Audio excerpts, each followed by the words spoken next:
E se o senhor estiver enganado sobre essas acusações, Dr. Raimundo? A pergunta ecoou pelo Tribunal Regional Federal da Primeira Região naquela tarde abafada de 15 de julho de 2003. O juiz federal Raimundo Celso Bastos ajustou os óculos e olhou diretamente para o advogado que acabara de questioná-lo. Aos 52 anos, Raimundo tinha a reputação de ser meticuloso, incorruptível e, nas palavras de colegas, perigosamente honesto para os padrões da época.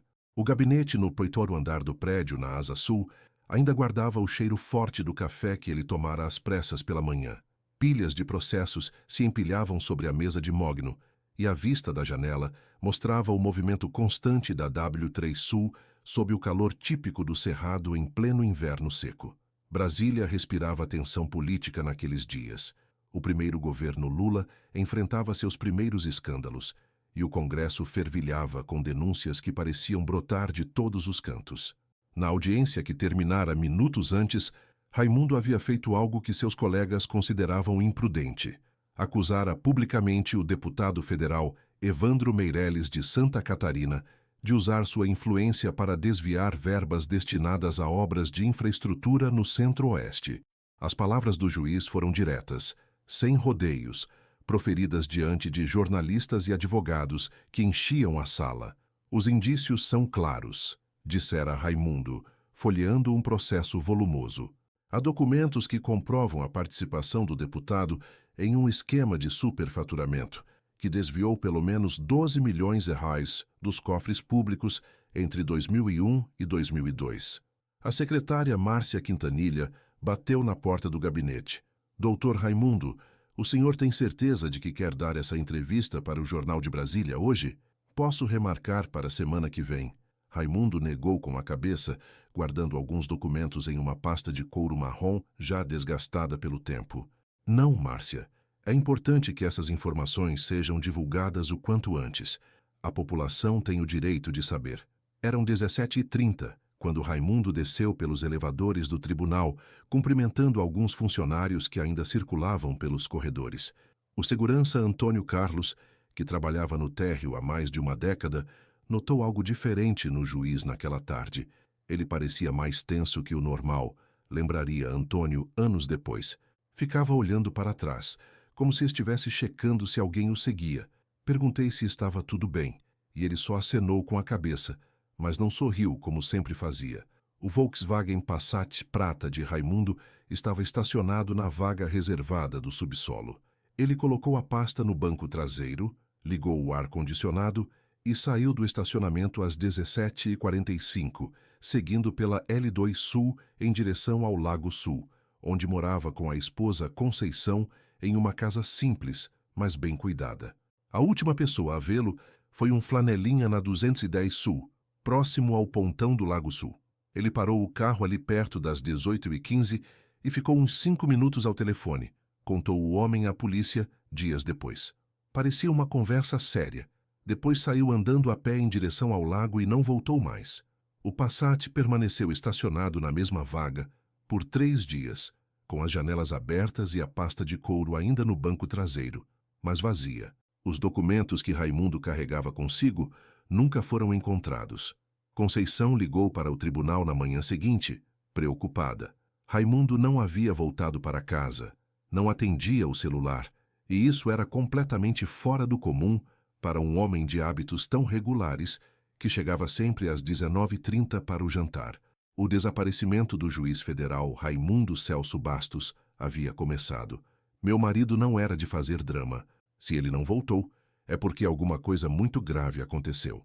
Conceição Bastos repetiu essas palavras incontáveis vezes nos primeiros meses após o desaparecimento. A casa no Lago Sul, que antes era um refúgio tranquilo, transformou-se no quartel-general de uma busca desesperada.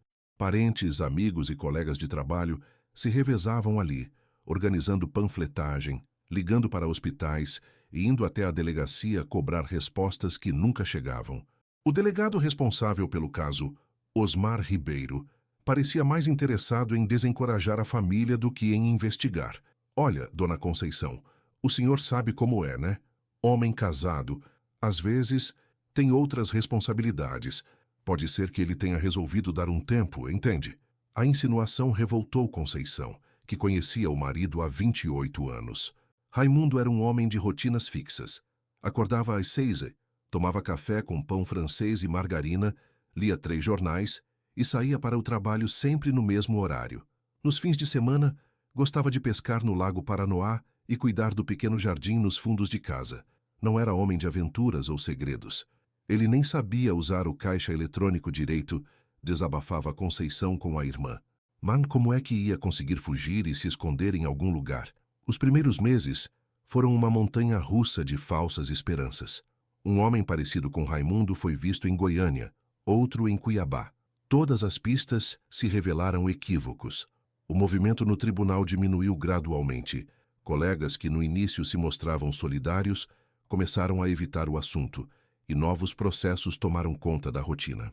O deputado Evandro Meirelles, quando questionado pela imprensa, negou qualquer envolvimento. Tenho o maior respeito pelo Dr. Raimundo, mas suas acusações não passavam de suposições infundadas. Lamento profundamente seu desaparecimento e espero que ele seja encontrado logo. Em outubro de 2003, 3 meses após o sumiço, a família organizou uma coletiva de imprensa no saguão do tribunal. Conceição, visivelmente emagrecida, segurava um retrato 3x4 de Raimundo e pedia que qualquer informação fosse comunicada. Não queremos dinheiro, não queremos vingança, só queremos saber o que aconteceu com ele. A reportagem saiu na capa do Correio Brasiliense, mas durou apenas um dia. No dia seguinte, o escândalo do Mensalão dominou as manchetes, e o caso Raimundo Bastos virou mais uma nota perdida nas páginas policiais. Os anos se arrastaram. Conceição mantinha o quarto do marido exatamente como ele havia deixado. A cama arrumada, os ternos pendurados no armário, a escova de dente ainda no banheiro. Ela nunca perdeu a esperança, mas o mundo ao redor seguiu em frente. Em 2008, 5 anos depois, a família tentou declarar Raimundo como morto presumido para resolver questões burocráticas, mas Conceição desistiu na última hora. Enquanto não acharem o corpo, ele está vivo para mim. O tribunal criou uma pequena placa de homenagem no corredor do 8º andar, em memória do Dr. Raimundo Celso Bastos, juiz íntegro e dedicado à justiça. A placa ainda está lá, mas a maioria dos funcionários atuais nem sabe quem ele foi. Brasília cresceu, mudou, se modernizou. O pontão do Lago Sul virou point gastronômico, com restaurantes chiques, onde antes havia apenas o vazio do cerrado. A 210 Sul ganhou novos prédios. E poucos se lembram do Passat prata abandonado, que virou símbolo de um mistério nunca resolvido. Mas Conceição continuou. Todos os 15 de julho, aniversário do desaparecimento, ela colocava um anúncio no jornal. Raimundo, se você está vendo isso, volte para casa. Te amo e te perdoo qualquer coisa. O silêncio da capital federal havia engolido um de seus servidores mais honestos, e ninguém parecia disposto a quebrar esse silêncio. 20 anos depois, o martelo da demolição ecoava pelo cerrado goiano. A fazenda Santa Isabel, localizada a 80 quilômetros de Brasília, na cidade de Formosa, estava sendo reformada pelos novos proprietários. A propriedade de 200 hectares havia sido vendida pelos herdeiros de Joaquim Avelino da Silva, um empresário de terras que morrera em 2021, deixando várias dívidas e um inventário complicado. Era março de 2023, quando os operários começaram a derrubar o celeiro antigo para construir um galpão moderno. A construção, feita de madeira e telhas de barro, datava dos anos 1980 e estava infestada de cupins. «Chefe, tem uma coisa estranha aqui», gritou o pedreiro Jonas Ferreira, interrompendo o trabalho da retroescavadeira. «Parece que tem um buraco na parede que não deveria estar aí». O engenheiro responsável, Paulo César, se aproximou. Na base da parede lateral do celeiro, havia um compartimento retangular de aproximadamente 50 por 30 centímetros, escondido atrás de uma estrutura de madeira que parecia ter sido colocada propositalmente para camuflá-lo. «Deve ser onde guardavam ferramentas ou documentos da fazenda», disse Paulo César, enfiando a mão no compartimento escuro. Seus dedos tocaram algo plástico. Tem uma sacola aqui dentro. A sacola era de supermercado, daquelas antigas de plástico grosso. e estava surpreendentemente bem conservada. Dentro dela, um conjunto de papéis envoltos em plástico filme, como se alguém tivesse feito questão de protegê-los da umidade. Paulo César abriu o pacote com cuidado. Os documentos estavam amarelados pelo tempo, mas ainda legíveis. No topo da primeira página, uma assinatura familiar: Raimundo Celso Bastos. Puta merda, murmurou Jonas, olhando por cima do ombro do engenheiro. Esse nome não era daquele juiz que sumiu há uns anos? Paulo César folheou rapidamente os papéis. Havia cópias de processos judiciais, anotações manuscritas, recortes de jornal e há no final do pacote um caderno de anotações com várias páginas escritas à mão. Uma página em particular chamou sua atenção. 15 de julho de 2003, 14h30. Liguei para Augusto Medeiros do Jornal de Brasília. Marquei encontro para hoje às 20h no restaurante do Pontão. Vou entregar tudo que tenho sobre o Evandro. Não aguento mais carregar esse peso sozinho. Se algo acontecer comigo, que pelo menos essas provas não se percam. O engenheiro sentiu um frio na espinha. Aquela data era exatamente o dia em que o juiz Raimundo havia desaparecido, 20 anos antes. Jonas, para tudo aí. A gente precisa chamar a polícia. A Polícia Civil de Goiás assumiu a ocorrência e os documentos foram encaminhados para a perícia. A notícia vazou rapidamente. Documentos de juiz desaparecido há 20 anos são encontrados em fazenda de Goiás. O caso voltou às manchetes dos jornais brasilienses. Conceição, agora com 74 anos e cabelos completamente brancos, foi chamada para reconhecer a caligrafia do marido. Suas mãos tremiam enquanto folheava o caderno de anotações. É dele, sim, confirmou, enxugando as lágrimas. Reconheço essa letra em qualquer lugar, mas como esses papéis foram parar nessa fazenda? Raimundo nunca me falou de nenhuma fazenda Santa Isabel. A investigação revelou que a fazenda pertencia a Joaquim Avelino da Silva, um empresário que, segundo os registros, havia feito várias doações para campanhas políticas entre 1998 e 2006. Uma dessas doações, no valor de $50 mil, foi feita diretamente para a campanha de reeleição do deputado Evandro Meirelles em 2002. O jornalista Augusto Medeiros, que havia sido citado nas anotações de Raimundo, já estava aposentado, mas se lembrava vagamente do episódio. Sim, o Dr. Raimundo me ligou naquele dia. Disse que tinha provas importantes sobre corrupção envolvendo o deputado Evandro. Marcamos de nos encontrar no Pontão às 20h, mas ele nunca apareceu. Achei que tinha desistido. As páginas do caderno, no entanto, não contavam a história completa. Várias folhas haviam sido arrancadas, outras estavam ilegíveis devido à umidade, e algumas pareciam ter sido propositalmente danificadas. A última anotação legível era de 15 de julho, às 17h. Saindo do tribunal agora. Tenho certeza de que estou sendo seguido desde ontem. Se estiver certo sobre minhas suspeitas, pode ser que eu não consiga entregar pessoalmente esses documentos ao Augusto. Por isso estou deixando uma cópia em local seguro. Quem encontrar isto, por favor, entregue à imprensa. A verdade precisa vir à tona. Mas que local seguro era aquele? E como os documentos foram parar justamente na fazenda de um financiador de campanhas do político que Raimundo acusava? A descoberta na fazenda Santa Isabel abriu mais perguntas do que trouxe respostas. Mas uma coisa era certa: o juiz Raimundo Bastos havia previsto que algo poderia acontecer com ele, e tomou precauções para que suas denúncias não morressem junto com ele.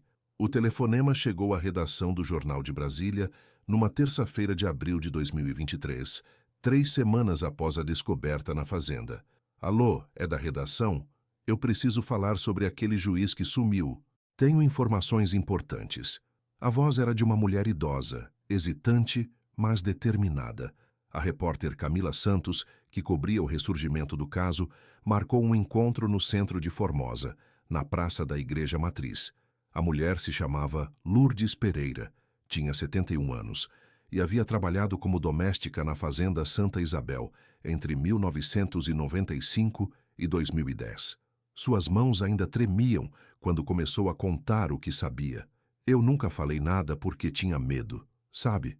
O seu Joaquim era um homem muito poderoso e eu precisava do emprego, mas agora que ele morreu e os papéis apareceram, acho que posso falar a verdade. Segundo Lourdes, na noite de 15 de julho de 2003, Por volta das 21 horas, ela estava terminando de lavar a louça do jantar quando ouviu carros chegando na propriedade.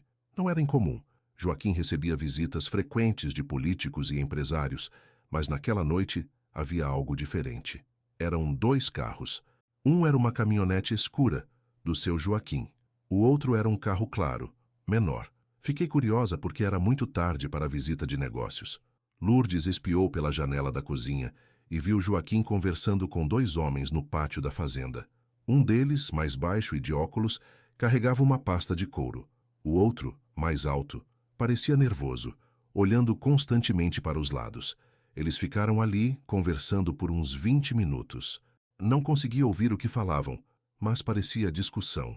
O homem baixinho, de óculos, mostrava uns papéis para o seu Joaquim, que balançava a cabeça como quem estava negando alguma coisa. Por volta das 21h30, os 3 homens entraram na casa. Lourdes fingiu estar ocupada na cozinha, mas conseguiu ouvir partes da conversa que acontecia na sala. O homem de óculos falava sobre um tal de deputado, dizia que tinha provas, que ia entregar tudo para a imprensa. O seu Joaquim ficou alterado. Disse que isso ia prejudicar muita gente, inclusive ele próprio. A conversa durou cerca de 1 hora. Por volta das 22h30, Lourdes ouviu passos na varanda e se escondeu no quartinho dos fundos. Quando olhou novamente pela janela, viu apenas a caminhonete de Joaquim no pátio. O carro claro havia sumido. Na manhã seguinte, perguntei para o seu Joaquim sobre a visita. Ele ficou muito bravo. Disse que eu não tinha visto nada e que, se falasse alguma coisa para alguém, ia me demitir na hora. Nunca mais toquei no assunto. Mas Lourdes havia notado outras coisas estranhas nos dias seguintes. Joaquim mandou que ela limpasse muito bem a sala, passasse cera no chão, lavasse as janelas. Ele disse que tinha derrubado vinho tinto no tapete e que tinha que limpar tudo muito bem. 2 semanas depois, Lourdes viu Joaquim construindo o compartimento secreto no celeiro. Ele mesmo fez. Não chamou nenhum pedreiro. Disse que era para guardar documentos importantes da fazenda. Achei estranho, porque ele sempre guardava os papéis importantes no escritório. O relato de Lourdes foi fundamental para que a polícia entendesse como os documentos de Raimundo chegaram à fazenda, mas ainda havia lacunas importantes na história. O delegado Ricardo Moura, responsável pela nova investigação, encontrou algumas pistas adicionais no inventário de Joaquim Avelino. Entre os bens do falecido empresário, havia um cofre que continha correspondências antigas. Uma delas, datada de agosto de 2003, era uma carta manuscrita do próprio Joaquim, endereçada ao deputado Evandro Meirelles. Evandro, como combinamos, o problema foi resolvido. Os documentos estão em local seguro e não vão incomodar mais ninguém. Espero que você mantenha sua parte do acordo sobre o loteamento de Águas Lindas, JAS. A carta nunca foi enviada. Ainda estava dentro do envelope lacrado, mas revelava uma conexão direta entre o empresário e o político. Confrontado com essas novas evidências, o deputado Evandro Meirelles, agora com 73 anos e aposentado da política, concordou em prestar depoimento. Sua versão dos fatos foi cuidadosa, calculada. Eu realmente conhecia o Joaquim, sim. Ele foi um dos apoiadores da minha campanha em 2002. Mas negar isso seria mentir. Estava tudo declarado ao Tribunal Eleitoral. Quanto ao Dr. Raimundo, lamento profundamente o que aconteceu com ele, mas não tive nenhum envolvimento no seu desaparecimento.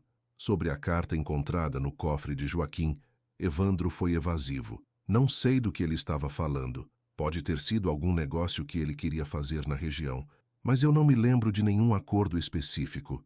A investigação esbarrou em seus próprios limites. Joaquim Avelino havia morrido em 2021, levando consigo os segredos que poderiam esclarecer definitivamente o que aconteceu naquela noite de julho de 2003. As provas eram circunstanciais, os testemunhos incompletos, e o tempo havia apagado rastros importantes, mas uma descoberta final mudou a perspectiva de toda a família. Entre os documentos encontrados na fazenda, havia uma carta que Raimundo escrevera para Conceição, datada de 15 de julho de 2003, às 16 horas. Minha querida Conceição, se você está lendo isto, é porque algo aconteceu comigo. Não quero que você se culpe ou passe o resto da vida procurando respostas. Fiz o que achei certo, defendendo a verdade e a justiça.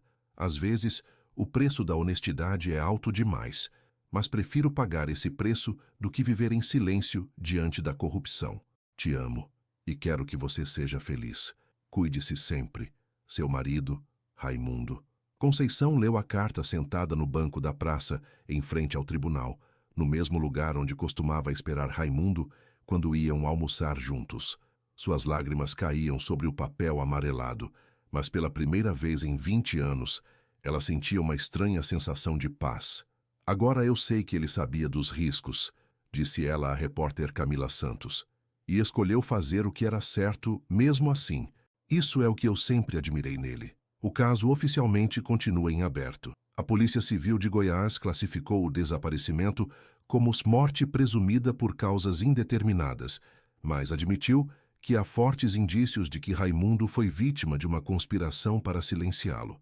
Evandro Meirelles nunca foi formalmente acusado, e as acusações originais feitas por Raimundo prescreveram há muito tempo. O ex-deputado vive discretamente em uma chácara no Distrito Federal, evitando contato com a imprensa. A Fazenda Santa Isabel foi vendida novamente em 2024. Os novos proprietários construíram uma pequena capela no local onde ficava o celeiro antigo e colocaram uma placa, em memória de todos aqueles que lutaram pela verdade e pela justiça.